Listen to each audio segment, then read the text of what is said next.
पुष्पा कोहली ने अपनी बेटी किरण की हत्या क्यों करवाई? दोस्तों, जिस मां ने अपनी बेटी को 9 महीना अपनी सीकम में रखा, पाल पोष के बड़ा किया, जवान किया, लेकिन ऐसी क्या वजह हुई, क्या दिक्कत हुई जो एक मां को अपनी बेटी को सुपारी देके, पैसा देके मरवाना पड़ा? तो दोस्तों, बने रहिए हमारे साथ में 10 से 15 मिनट तक। मैं हूं किंग तस्लीम। तो चलिए दोस्तों, कहानी को शुरू करते हैं। इससे पहले एक छोटी सी रिक्वेस्ट की चैनल को सब्सक्राइब करें और वीडियो को लाइक शेयर जरूर करें। तो दोस्तों, सेक्टर 46 फरीदाबाद के चौकी प्रभारी सोहनपाल अपनी टीम के साथ क्षेत्र की रात्रि गश्त पर निकलने की तैयारी कर रहे थे कि तभी पुलिस कंट्रोल रूम से फोन आ गया।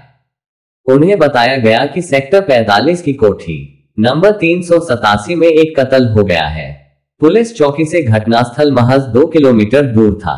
सोहनपाल अपनी टीम के साथ 10 मिनट में उस जगह पहुंच गए जहां वारदात हुई थी। वो पॉश एरिया था और अक्सर सुनसान रहता था। इस वजह से पड़ोसियों को भी इस घटना का पता नहीं चल पाया था। रात को लगभग 3 बजे पुलिस को आया देख आसपास की कोठियों से लोग बाहर निकल आए।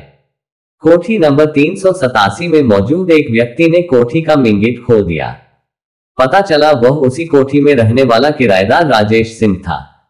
उस समय के चौकी प्रभारी सोहनपाल ने अंदर जाकर देखा तो बेड पर एक लड़की मरी पड़ी थी, जिसकी हत्या गला रेतकर की गई थी। बिस्तर खून से पूरी तरह सना हुआ था। जिस कमरे में हत्या हुई थी उसमें रखी अलमारी और उसका लॉकर खुला हुआ था। अलमारी का सारा सामान बिखरा पड़ा था। प्रथम दृष्टया मामला लूटपाट का लग रहा था। ऐसा लगता था जैसे हत्यारे लूटपाट के इरादे से घर में घुसे हो और विरोध करने पर लड़की की हत्या करके कीमती सामान व नकदी लेकर फरार हो गए हो। पुलिस को सूचना कोठी की मालकिन पुष्पा कोहली ने दी थी। उसने बताया कि मृतका उसकी बेटी किरण है। पुष्पा के अनुसार उसका पति सुरेंद्र कोहली और 12 वर्षीय बेटा नितिन कोहली बीते दिन सुबह ही उसकी अस्वस्थ मां को देखने बठिंडा, पंजाब गए थे। वारदात के वक्त पुष्पा कोहली और किरण ही घर में थी। पौष इलाके में हुई इस सनसनीखेज वारदात की सूचना पाकर पुलिस के उच्चाधिकारी भी घटनास्थल पर पहुंच गए थे। पूछताछ में पुष्पा कोहली ने बताया कि बीती रात करीब 9:45 बजे जब वह रसोई में खाना बना रही थी, तभी मेन गेट खोलकर बुर्के वाली 2 औरतें अंदर आईं। किरण उन दोनों को अंदर ले आई। कुछ देर बाद जब उसने किरण से उन दोनों के बारे में पूछा तो उसने बताया कि वे उसकी परिचित हैं और उसे उनके साथ कुछ हिसाब किताब करना है। उस वक्त बुर्के वाली दोनों औरतें सोफे पर बैठी थीं। वे दोनों चूंकि अपने चेहरों पर नकाब डाले हुए थीं, इसलिए वह उनके चेहरे नहीं देख सकी थी। उन्हें बैठा छोड़कर वह अपने कमरे में चली गई थी। पुष्पा के अनुसार कुछ देर बाद किरण एक गिलास में पानी लेकर उसके कमरे में आई। उसने चूंकि थोड़ी देर पहले ही खाना खाया था, इसलिए पानी पीकर गिलास मेज पर रख दिया। उसके बाद या तो वह बेहोश हो गई थी या फिर सो गई थी। पुष्पा के अनुसार देर रात करीब 2 बजे जब वह उठी तो उसके दोनों हाथ और दोनों पैर दुपट्टे से बंधे हुए थे और मुंह में कपड़ा ठुंसा हुआ था। उसने उठने की कोशिश की तो वह बिस्तर से नीचे गिर गई। कपड़ा ठुंसा होने की वजह से उसके मुंह से आवाज भी नहीं निकल रही थी। पुष्पा ने आगे बताया कि जैसे तैसे उसने बेड पर पड़ा फोन उठाकर पहले किरण का नंबर मिलाया, लेकिन उसने फोन नहीं उठाया। फिर उसने अपनी नौकरानी सपना के पति अजीत का नंबर मिलाया। नंबर तो लग गया, लेकिन मुंह में कपड़ा ठुंसा होने की वजह से बात नहीं हो सकी। इस पर वह घिसकते हुए दरवाजे के पास पहुंची और दोनों पैरों से जोर जोर से कमरे का दरवाजा पीटा। दरवाजा पीटने की आवाज सुनकर किराएदार राजेश सिंह नीचे आया। वह बाहर से दरवाजा खोलकर अंदर आया और उसके हाथ पैर खोल दिए। तब तक नौकरानी सपना और उसका पति भी आ गए थे। पुष्पा कोहली ने आगे बताया कि उसके ये पूछने पर कि किरण कहाँ है, राजेश सिंह ने जवाब दिया कि वह अपने कमरे में सो रही होगी। लेकिन जब उसके कमरे में जाकर देखा गया तो किरण मरी पड़ी थी। किसी ने उसका गला काटकर उसकी हत्या कर दी थी। उसका सारा बिस्तर खून में डूबा हुआ था और अलमारी का सामान इधर उधर फैला पड़ा था। यह देखकर उसने इस घटना की सूचना पुलिस को दे दी थी। उपरोक्त बातें बताते बताते पुष्पा कोहली फूट फूट कर रोने लगी। पुलिस ने उससे नंबर लेकर उसके पति सुरेंद्र कोहली को फोन करके इस हादसे की सूचना दे दी और जल्दी से जल्दी फरीदाबाद पहुंचने को कहा। इसके साथ ही पुलिस ने पुष्पा की शिकायत पर अज्ञात हत्यारों के खिलाफ भादंवी की धारा 302, 394 के तहत केस दर्ज कर लिया। सुबह को एसीपी पूनम दयाल ने मामले की गंभीरता को देखते हुए इसकी जांच इलाका पुलिस की जगह उस समस्या के CIA NIT in charge inspector Vimal Kumar, sub inspector Narendra Kumar और अश्विनी कुमार को सौंप दी ताकि पौष इलाके में हुई इस हत्या के मामले से जल्दी पर्दा उठ सके। इंस्पेक्टर विमल कुमार ने अपनी टीम के साथ मौका वारदात का मुआयना किया। उन्होंने पुलिस फोटोग्राफर, फिंगरप्रिंट एक्सपर्ट और फोरेंसिक टीम को भी मौके पर बुला लिया था ताकि जरूरी सबूत जुटाए जा सके। प्राथमिक कार्रवाई के बाद मृतका किरण की लाश को पोस्टमार्टम के लिए अस्पताल भेज दिया गया। पोस्टमार्टम से पता चला कि उसकी मृत्यु श्वास नली कट जाने के कारण हुई थी। पूछताछ और पुलिस छानबीन में पता चला कि मृतका किरण के पिता सुरेंद्र कोहली काफी समय पहले पंजाब से आकर फरीदाबाद में बस गए थे। उनका फरीदाबाद सेक्टर -28 में बिल्डिंग मटेरियल का कारोबार था। सुरेंद्र कोहली का विवाह 1989 में बठिंडा, पंजाब की पुष्पा कोहली से हुआ था। विवाह के बाद कोहली के घर में किरण का जन्म हुआ, जिसे घर में सब प्यार से गुड़िया कहते थे। किरण के जन्म के 11 साल बाद कोहली परिवार में बेटा जन्मा, जिसका नाम नितिन रखा गया। 12 वर्षीय नितिन कोहली फिलहाल फरीदाबाद के एक नामी स्कूल में कक्षा 7 में पढ़ रहा था। पुष्पा कोहली घरेलू महिला थी और घर पर रहकर घर परिवार व बच्चों की जिम्मेदारी संभालती थी। किरण जवान हो चुकी थी। उस पर चूंकि कभी भी पारिवारिक पाबंदियां नहीं रही थी, इसलिए वो शुरू से ही फैशन परस्त और आजाद ख्याल लड़की थी। मोबाइल, फिल्में, टीवी और इंटरनेट की दुनिया ने उसे और भी आधुनिक और स्वच्छंद बना दिया था। वो जो करना चाहती थी कर गुजरती थी, बिना इस बात की परवाह किए कि उसके परिवार वालों की नजर में वह अच्छा है या नहीं। इसी सब के चलते किरण ने अपने परिवार की मर्जी के खिलाफ 22 नवंबर 2010 को एक विजातीय युवक रंजीत त्रिपाठी से प्रेम विवाह कर लिया था। रंजीत गांव लकड़पुर, जिला फरीदाबाद का रहने वाला था। शादी के बाद किरण घर छोड़कर रंजीत त्रिपाठी के साथ दिल्ली स्थित सरिता विहार के निकटवर्ती इलाके मदनपुर खादर में किराए के मकान में रहने लगी थी। परिवार से अलग रहकर जब जिंदगी की कड़वी सच्चाइयों से सामना हुआ तो किरण और रंजीत दोनों ने अलग अलग प्राइवेट फर्मों में नौकरी कर ली। किरण ने जिस फर्म में नौकरी की वह रियल एस्टेट का कारोबार करती थी। उसके मालिक का नाम महफूज आलम था। महफूज आलम का ऑफिस कालिंदी कुंज में था। कालिंदी कुंज मदनपुर खादर के पास ही है, इसलिए किरण को ऑफिस आने जाने में कोई परेशानी नहीं होती थी। महफूज आलम के साथ काम करते करते किरण उसके लिए काफी महत्वपूर्ण बन गई थी। नतीजतन महफूज आलम उसे अच्छी तनख्वाह के अलावा सौदे से मिलने वाली रकम में मोटा कमीशन भी देने लगा। इसी के चलते किरण ने अच्छा खासा बैंक बैलेंस इकट्ठा कर लिया था।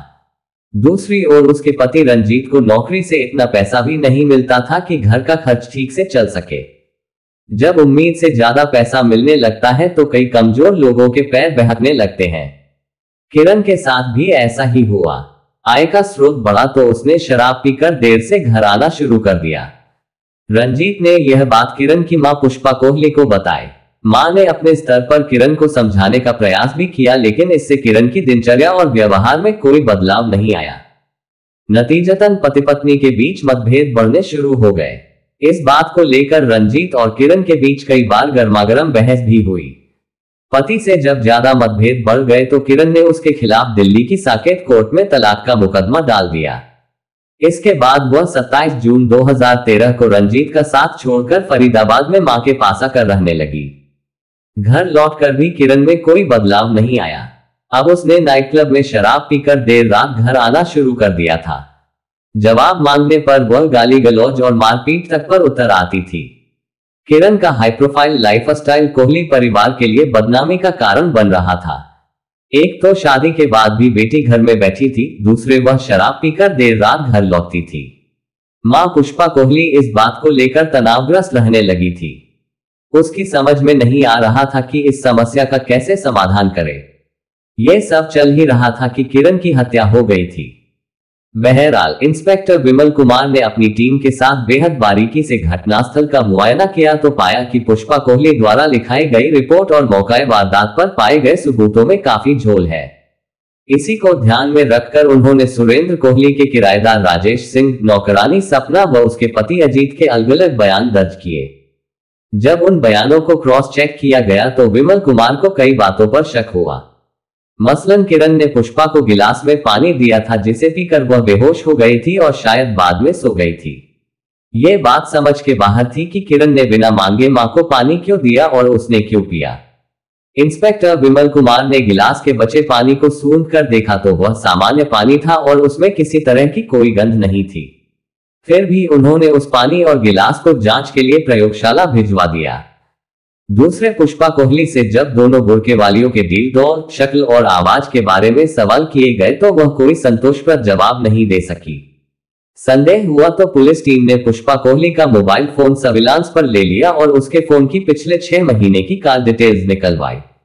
इस बीच पुष्पा कोहली के पति सुरेंद्र कोहली, बेटा नितिन और कुछ अन्य रिश्तेदार भी आ गए थे। माहौल कुछ ऐसा था कि पुलिस पुष्पा से कड़ाई से पूछताछ भी नहीं कर सकती थी। अगले दिन पोस्टमार्टम के बाद किरण का शव उसके परिवार को सौंप दिया गया। उन लोगों ने उसी दिन उसका अंतिम संस्कार कर दिया। अंत्येष्टि में शामिल होने के लिए किरण की नानी भी आई थी। इंस्पेक्टर विमल कुमार ने नानी से भी पूछताछ की। पता चला कि वह पूरी तरह से स्वस्थ थी, जबकि पुष्पा ने अपनी इसी मां को अस्वस्थ बताकर पति सुरेंद्र कोहली और बेटे नितिन को 250 किलोमीटर दूर बठिंडा भेजा था। पुष्पा से टुकड़ों में हुई पूछताछ में महफूज आलम का नाम कई बार आया था। बुर्के वाली औरतों का जिक्र आने से पुलिस का शक महफूज आलम पर ही गया। पुलिस ने महफूज आलम से पूछताछ की, लेकिन उसने इस मामले में अपनी कोई भी भूमिका होने से इनकार किया। अलबत्ता ये जरूर माना कि किरण उसके यहाँ काम कर चुकी थी और वह उसे मोटा वेतन देता था। महफूज हालांकि किरण की हत्या में अपनी कोई भी भूमिका होने से इनकार कर रहा था। फिर भी हत्या का मामला होने की वजह से पुलिस ने उसे पूछताछ के लिए थाने में ही बिठाए रखा, बाद में उसे छोड़ दिया गया। किरण की हत्या की सूचना पाकर उसका पति रंजीत त्रिपाठी भी फरीदाबाद आ गया था। वह फिलहाल मुंबई में नौकरी कर रहा था। पुलिस ने उससे भी पूछताछ की, लेकिन हत्या में उसकी किसी भी तरह की भूमिका न मिलने पर अगले आदेश तक उसे घर छोड़कर न जाने की कड़ी हिदायत देकर जाने दिया गया। पुष्पा कोहली के मोबाइल फोन की कॉल डिटेल्स पुलिस के पास आ गई थी। उसका गहराई से अध्ययन करने पर पुलिस को उसमें एक ऐसा नंबर मिला जिस पर पुष्पा दिन के समय हफ्ते में 2-3 बार फोन करती थी। यह नंबर पंजाब का था। पुष्पा से इस नंबर के बारे में पूछा गया तो उसने बताया कि वह नंबर उसके एक मुंह बोले चाचा का है जो पंजाब में रहता है। उससे वह पारिवारिक बातें करती थी। घटना वाली रात पुष्पा कोहली के मोबाइल पर आने जाने वाली कुल 3 कॉल्स पाई गई थी। पहली कॉल रात 8 और 9 बजे के बीच आई थी, जो कि मिस्ड कॉल थी। इसी नंबर पर पुष्पा कोहली के मोबाइल से 10 बजे के आसपास एक मिस्ड कॉल दी गई थी। तीसरी और आखिरी कॉल पुष्पा कोहली की नौकरानी सपना के मोबाइल से आई थी, जिसे रिसीव किया गया था। पुलिस ने उस नंबर पर जिससे मिस्ड कॉल आई थी और जिस पर पुष्पा ने मिस्ड कॉल दी थी फोन किया तो वह नंबर लगातार बंद मिला। जब उस नंबर की जांच की गई तो पता चला कि उस नंबर की सिम पंजाब से नकली आईडी और फर्जी पते पर खरीदी गई थी। लेकिन आश्चर्य की बात यह थी कि घटना वाली रात उस नंबर की लोकेशन सेक्टर 45 और उसके आसपास थी। ऐसा लग रहा था जैसे उस नंबर का इस्तेमाल किसी खास मकसद से ही किया गया था। इससे शक की सुई पूरी तरह से पुष्पा कोहली पर आकर ठहर गई। अपने शक को और पुख्ता करने के लिए जब पुलिस ने पुष्पा की नौकरानी सपना से उसके द्वारा की गई फोन कॉल के बारे में पूछा तो इस हत्याकांड की तस्वीर काफी हद तक साफ हो गई। लेकिन कुछ कारणों से पुलिस अब भी पुष्पा कोहली से पुलिसिया तरीके से पूछताछ नहीं कर सकती थी, क्योंकि वह शिकायतकर्ता होने के साथ साथ महिला भी थी। अंततः इंस्पेक्टर विमल कुमार ने अपने उच्च अधिकारियों से विचार विमर्श करके 3 जनवरी 2014 को पुष्पा को हिरासत में ले लिया। जब सपना द्वारा दिए गए बयान को आधार बनाकर उसे घेरा जाने लगा तो पहले तो वह पुलिस को बरगलाती रही, लेकिन अंत में टूट गई। आखिर उसने स्वीकार कर लिया कि उसने ही सुपारी देकर अपनी बेटी किरण की हत्या कराई थी। दरअसल पुष्पा की नौकरानी सपना ने घटना वाली रात कोठी के आगे वैगनार कार खड़ी देखी थी। बाद में उसने पुष्पा को फोन करके पूछा था कि क्या घर में कोई मेहमान आया है। चूंकि पुष्पा ने सपना की कॉल रिसीव की थी, इसलिए यही उसके लिए मुसीबत बन गई, क्योंकि यह बात सपना ने पुलिस को बता दी थी। जबकि पुलिस को दिए बयान के अनुसार उस वक्त पुष्पा बेहोश थी। पुलिस को दिए गए इकबालिया बयान में पुष्पा कोहली ने बताया कि किरण की आदतों और व्यवहार से वह तनावग्रस्त रहने लगी थी। अपनी इस समस्या को हल करने की योजना के तहत उसने अपने गांव के मुंह बोले चाचा हवलदार कुलविंदर सिंह, जो कि जलंधर के कैंट थाने में तैनात था, को हत्या की रात फरीदाबाद बुलाया। कुलविंदर अपने एक अन्य साथी के साथ वैगनआर कार से 27 दिसंबर की देर शाम फरीदाबाद पहुंच गया था। वह अपना मोबाइल फोन जालंधर में अपने घर छोड़ आया था ताकि पुलिस की जांच में उस पर कोई आ जाए तो वह साबित कर सके कि वह हत्या के वक्त जालंधर में था। कुलविंदर पंजाब से फर्जी आईडी पर खरीदी गई नई सिम अपने साथ लाया था। इसी सिम को उसने दूसरे मोबाइल में डालकर पुष्पा कोहली को मिस्ड कॉल देकर अपने फरीदाबाद पहुंचने की सूचना दी थी।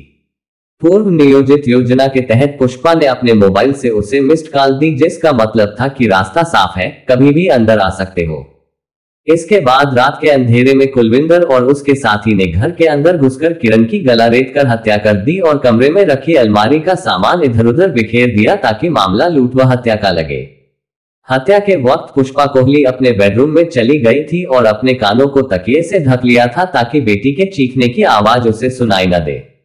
इस हत्या की एवज में पुष्पा कोहली ने कुलविंदर को 1 लाख रुपए व सोने के कुछ गहने दिए थे, जिन्हें लेकर वह उसी रात अपने साथी के साथ पंजाब लौट गया था। पुष्पा के बयान के आधार पर पुलिस ने इस मामले में भादवी की धारा 302, 494 के अलावा 34 भी जोड़ दी। पुष्पा कोहली को विधिवत गिरफ्तार करके फरीदाबाद की अदालत में पेश किया गया, जहां से उसे जेल भेज दिया गया। ऐसे अपराधों का अंजाम नहीं होता है। अपराध कभी छुप नहीं सकता। ऐसे अपराध करने से पहले सोच लेना चाहिए कि अंत में इसका अंजाम यही होता है। साथ ही नागरिकों को इस तरह के अपराधों से सतर्क रहने की जरूरत है।